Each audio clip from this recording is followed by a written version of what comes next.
Olá, bom dia para você nesta terça-feira, dia 24 de maio. Pode chegar, seja muito bem-vindo. Agora são 8 horas e 31 minutos no horário de Brasília. Nessa edição vamos falar sobre a troca do presidente da Petrobras, que é demitido após 40 dias no cargo.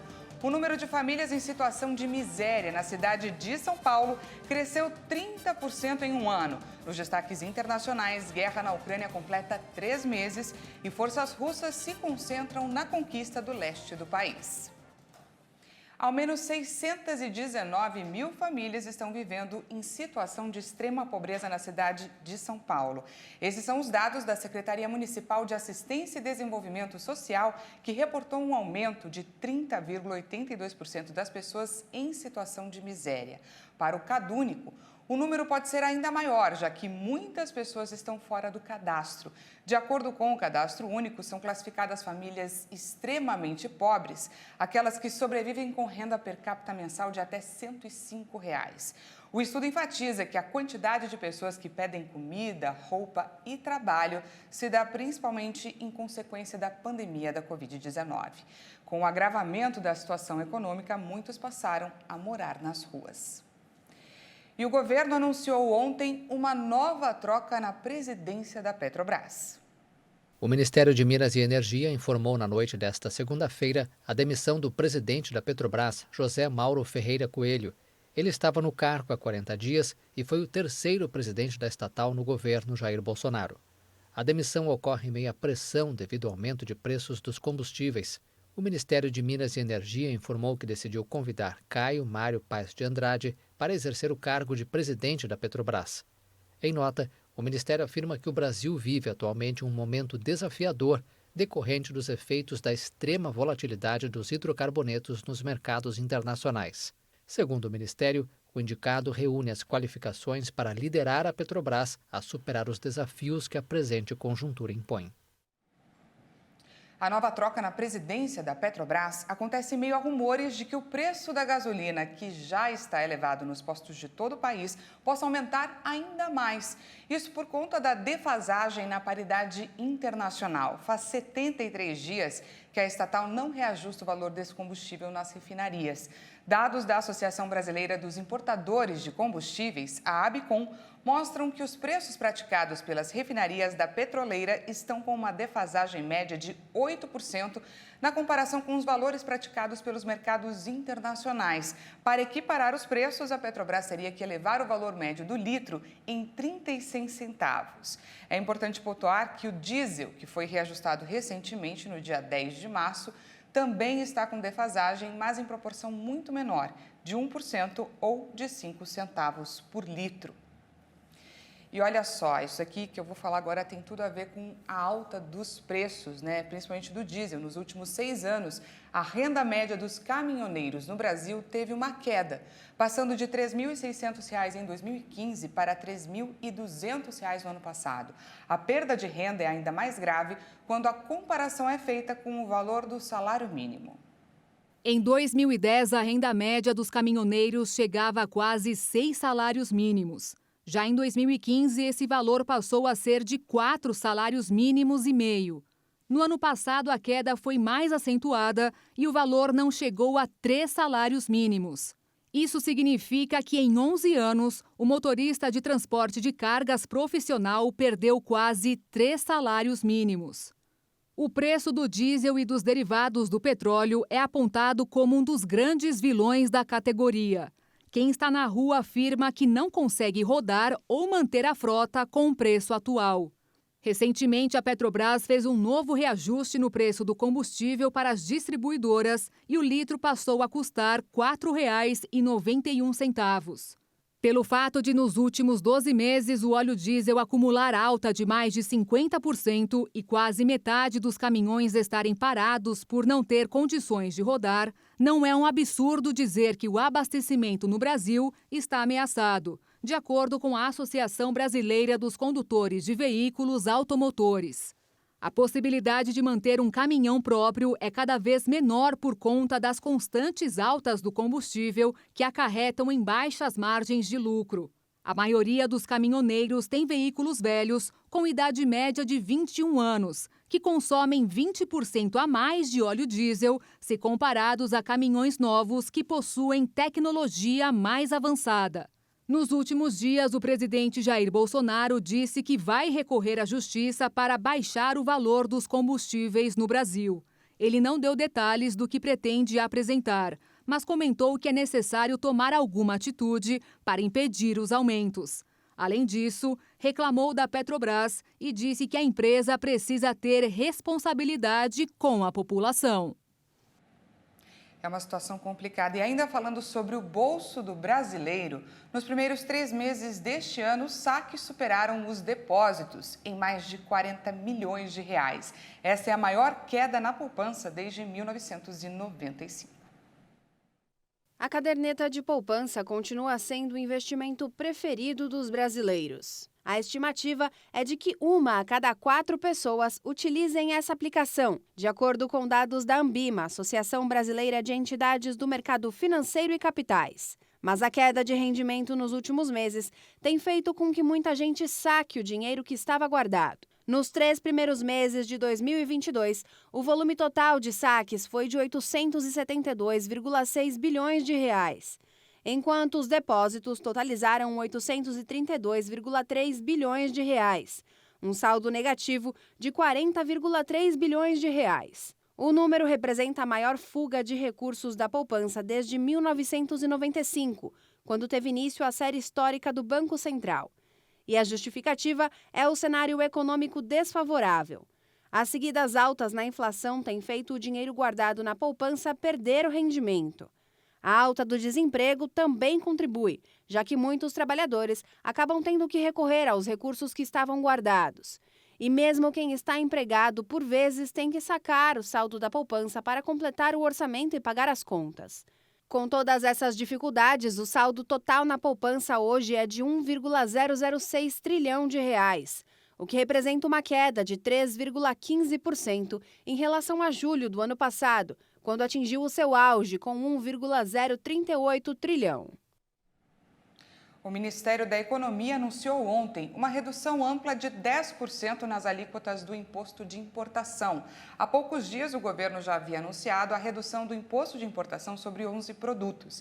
A intenção é tornar a compra de produtos que chegam do exterior mais barata, levando a queda no preço de itens como carne, arroz e feijão na prateleira dos supermercados, além também da diminuição nos preços do material de construção e outros produtos comercializados pelo Mercosul. A previsão é de que a redução passe a valer no dia 1º de junho e vai até o dia 31 de dezembro do ano que vem. Segundo o Ministério da Economia, essa é mais uma tentativa de reduzir os impactos causados pela pandemia e pelo conflito na Ucrânia. Analistas que estão reunidos em Davos, no Fórum Econômico Mundial, afirmaram que a inflação ameaça o futuro e coloca em risco a estabilidade na América Latina. O alerta foi feito nesta segunda-feira por observadores da região no Fórum Econômico Mundial realizado em Davos. Um diagnóstico pessimista para o qual recomendam o reforço das instituições e do multilateralismo. O venezuelano Moisés Naim, ministro no final dos anos 80 e desde então analista de política internacional, destacou em um debate que a América Latina está entrando em um período muito perigoso. As previsões variam de acordo com as instituições, mas as ondas sísmicas provocadas pela guerra na Ucrânia, como recentemente apontado pelo Fundo Monetário Internacional, afetarão diretamente a economia latino-americana. Embora a região tenha menos ligações diretas com a Europa do que outras partes do planeta, também será afetada pela inflação e pelo aperto das políticas monetárias, alertou o FMI em abril. A Comissão Econômica para a América Latina e o Caribe, a CEPAL, reduziu no final de abril sua estimativa de crescimento do PIB da América Latina e Caribe para este ano, de 2,1% para 1,8%. Em âmbito global, o horizonte econômico obscureceu, advertiu em Davos a diretora-geral do Fundo Monetário Internacional, Kristalina Georgieva, apontando um ano difícil, mas sem recessão, nas economias mais desenvolvidas, ao menos por enquanto. Agora falamos sobre o conflito no leste europeu.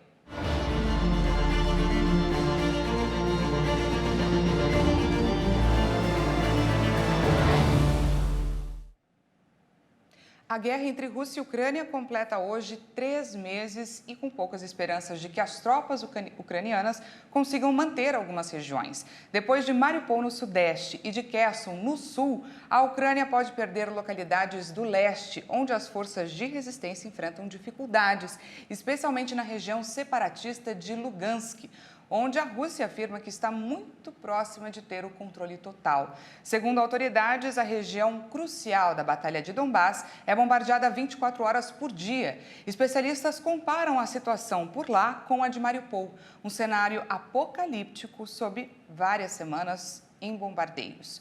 O conflito, que dura intensos 90 dias, já provocou a saída de mais de 6 milhões de pessoas do país e vitimou 3.309 civis, que morreram por conta dos confrontos entre russos e ucranianos. Porém, as Nações Unidas alertam para números muito maiores, já que diversas partes do país estão sitiadas e sem possibilidade de acesso. A inteligência militar da Ucrânia divulgou que o presidente da Rússia sobreviveu a uma tentativa de assassinato logo após a invasão lançada no território ucraniano no dia 24 de fevereiro. Ele teria sido atacado por representantes do Cáucaso, que é a região que divide a Europa Oriental e a Ásia Ocidental. São muitas as especulações que existem ao redor de Vladimir Putin. Boatos afirmam que ele está com péssimas condições psicológicas e físicas e que sofre de várias doenças ao mesmo tempo. Uma delas é o câncer. O Kremlin ainda não comentou o assunto. E agora a gente muda completamente de assunto para falar sobre o tempo aqui no Brasil. A maioria das áreas do país passa essa terça-feira com muito sol, com poucas nuvens e sem condições para chuva. Apenas no sudoeste gaúcho, a aproximação de uma frente fria provoca pancadas de chuva à noite. A temperatura está em elevação, mas a madrugada e o início da manhã ainda são frios no sul, sudeste e no centro-oeste. Agora vamos conferir a previsão do tempo para algumas cidades do país.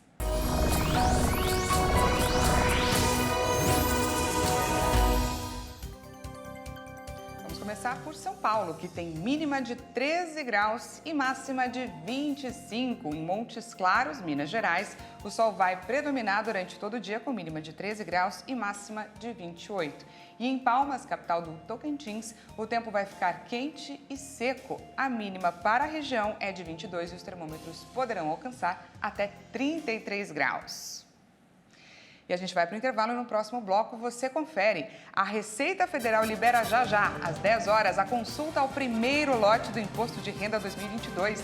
E ainda, a quantidade de brasileiros que pensam em mudar de carreira chega a 80%. Nós voltamos já.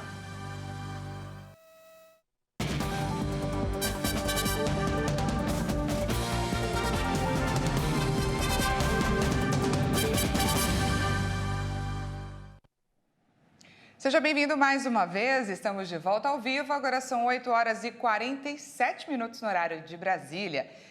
E olha só, a Receita Federal abre nesta terça-feira, daqui a pouquinho, às 10 horas da manhã, as consultas ao primeiro lote de restituição do Imposto de Renda 2022, relativa ao ano base 2021. Ao todo, o primeiro lote será pago a mais de 3 milhões de contribuintes. As restituições somam mais de 6 bilhões e serão depositadas no dia 31 de maio. Também serão liberadas consultas aos chamados lotes residuais de anos anteriores, ou seja, de contribuintes que caíram na malha fina, mas depois acertaram as contas com o leão. As consultas poderão ser feitas na página da Receita na internet e no aplicativo da Receita para tablets e smartphones. Como em anos anteriores, o primeiro lote vai contemplar contribuintes com prioridade legal. Vamos falar de coronavírus. Já foi publicado no Diário Oficial da União a revogação do decreto responsável pela criação do Comitê de Coordenação Nacional para o Enfrentamento da Pandemia da Covid-19. O documento foi elaborado após o ministro da Saúde, Marcelo Queiroga, decretar o fim da emergência pública aqui no Brasil. Outros 22 decretos elaborados para combater a pandemia, como aqueles que definiram os serviços e atividades essenciais durante o isolamento e que proibiam a exportação de produtos hospitalares, médicos e de higiene, também foram revogados. Queiroga já havia decretado o fim da emergência em saúde pública no país. Ele tomou a decisão após uma melhora do quadro epidemiológico, alta cobertura vacinal da população e a capacidade de assistência do SUS. Os dados da pasta indicavam uma queda de mais de 80% na média móvel de casos e óbitos por Covid na comparação com o pico de casos no início desse ano gerado pela variante Ômicron.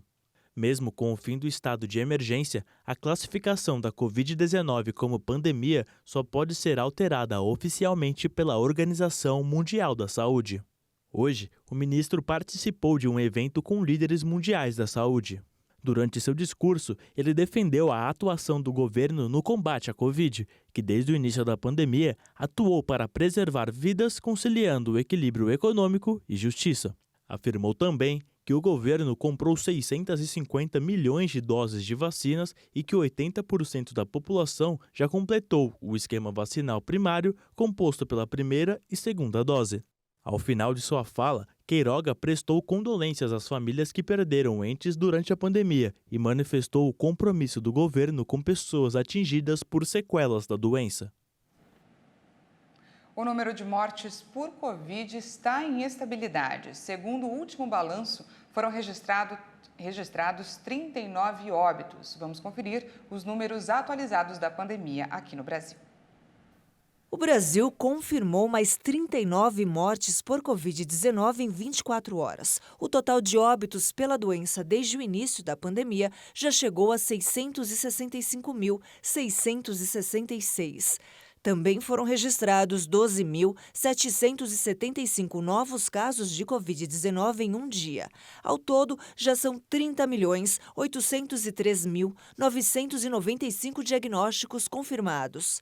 A média móvel de mortes chegou a 97 vítimas diárias. A curva apresenta tendência de estabilidade, com uma variação de 15% em relação a 2 semanas atrás. A média de casos na última semana foi de 14.585 registros por dia. Os dados mostraram uma tendência de estabilidade, com variação de menos 7% em relação a 2 semanas. E voltando aos destaques internacionais, a alta comissária da ONU para Direitos Humanos, Michelle Bachelet, iniciou uma visita à China. É a primeira vez em quase 2 décadas que uma autoridade dos direitos humanos da ONU visita o país asiático. Bachelet se reuniu com o ministro das Relações Exteriores da China, Wang Yi. Ela teve encontros virtuais nesta segunda-feira com os chefes de quase 70 embaixadas na China, segundo fontes diplomáticas, que afirmaram que a alta comissária deu garantias de seu acesso a centros de detenção e defensores das liberdades. A China é acusada de prender 1 milhão de uigures e outros membros de minorias muçulmanas em campos na região de Xinjiang e que os Estados Unidos e outros países qualificam como genocídio. Pequim rejeita o termo, que considera a mentira do século, e alega que suas políticas permitiram combater o extremismo e melhorar a vida da população na região. A viagem de 6 dias inclui visitas às cidades de Urumqi e Kashgar, em Xinjiang, assim como a localidade de Guangzhou. Ativistas temem que Bachelet tenha uma visita controlada, que evite os temas cruciais. A esperança de uma investigação profunda sobre os abusos dos direitos humanos foi frustrada pela preocupação dos ativistas de que o Partido Comunista da China vai usar a visita para acobertar supostas atrocidades. A quantidade de brasileiros que pensam em mudar de carreira chega a 80%, segundo uma pesquisa feita por uma empresa global de gerenciamento. E o motivo? Muitos estão deixando cargos, inclusive importantes, para se tornar empreendedores. A pesquisa aponta que de 4 em cada 5 brasileiros planejam em mudar de carreira. A maioria deles aponta que deixariam os atuais cargos para empreender. Caio é um exemplo disso. Deixou de trabalhar no comércio da família no interior de São Paulo, cargo que exerceu durante a vida toda. Hoje, ele trabalha como consultor tributário. Eu sempre trabalhei no comércio da minha mãe. Desde os meus 12 anos, já tive outras experiências profissionais. Foi um grande desafio para mim. Vim para uma cidade grande começar a atuar em uma nova área, pandemia, morar sozinho, foram vários desafios. Tô adorando essa nova área, é uma área que eu quero seguir. No caso do Eduardo, a mudança foi ainda mais drástica. Ele seguiu os exemplos de duas irmãs. Ele trocou a carreira na área de logística de uma empresa onde trabalhou por mais de 20 anos, para trabalhar como técnico de enfermagem em um hospital. Sem nenhum interesse, eu acabei fazendo um curso de técnico de enfermagem, só para ter uma segunda opção de profissão, mas sem nenhuma intenção de trocar de área. E aí terminei o curso, gostei muito, e aí quando eu saí de férias da empresa que eu estava, eu fui só testar o mercado para ver como é que era a área de trabalho, fui ver como era que fazia provas da área, e aí eu consegui um processo seletivo no segundo dia de férias, aí fiz o processo, passei, e mesmo sem ter saído da outra empresa, já comecei a trabalhar no hospital. Aí quando eu retornei de férias, pedi demissão e estou aí na área. Segundo a consultoria britânica, 76% dos brasileiros passaram a repensar sobre carreiras durante a pandemia. Esse estudo vem de um dado sobre como a crise impactou na vida de pessoas em 7 países, sendo o Brasil um deles. Segundo os especialistas, isso significa que mudar de empresa é hoje um processo muito comum, uma realidade para profissionais de qualquer área, diferente dos nossos pais ou avós, que passavam a vida toda se dedicando a uma única atividade e até mesmo a uma única empresa. Hoje, a dinâmica está muito mais flexível. As empresas hoje, a maior parte delas não se reinventou. Nem antes, nem durante, nem o pós-Covid. Continua aquela mesma estrutura piramidal, o chefe, aquela estrutura patriarcal, manda, você obedece. E os profissionais começam a repensar suas carreiras, né? Será que eu quero ficar aqui todo esse tempo? Eu enxergo, não vou aprender, vou empreender, vou ganhar o meu próprio dinheiro. Isso é bom. Um país que cresce é um país que tem um empreendedorismo, mas também tem um intraempreendedorismo. Quem quer ficar na empresa também pode ajudar muito ela a crescer e ele, por consequência, ou ela, crescer junto com a empresa. Ainda de acordo com o especialista, o sonho de muita gente é empreender e ser dono do próprio negócio, mas nem todos têm o perfil de empreendedor. Quando você vira empresário, as pessoas também precisam saber que é necessário abrir mão de tempo, muitas horas de sono, investir no conhecimento o tempo todo, aprender, tomar decisões. Quando você vira empresário, você ganha um sócio à força chamado governo, que fica com 20%, 25%, 30% do faturamento, que isso chama pagamento de imposto. Então, a vida de empresário é uma vida sofrida. E para ter estômago para tudo isso, o empresário tem que aceitar abrir mão, muitas vezes, de toda aquela fantasia de que vai ter sucesso a qualquer custo em curto espaço de tempo. Desafio que foi vencido por Eduardo. E quando perguntamos se o risco valeu a pena, olha aí a resposta. Tá bacana a área. Além de agora de curso técnico, estou formado, estou dando um próximo passo. Vou ser enfermeiro, graduado e tem bastante campo aí a área da enfermagem, várias especialidades, né? É isso aí, é o brasileiro se lançando no empreendedorismo. Essa edição fica por aqui. Muito obrigada pela sua companhia. Às 10 horas, Patrícia Vereniz chega com mais informações e à 1 da tarde, eu e ela esperamos por você. Até lá!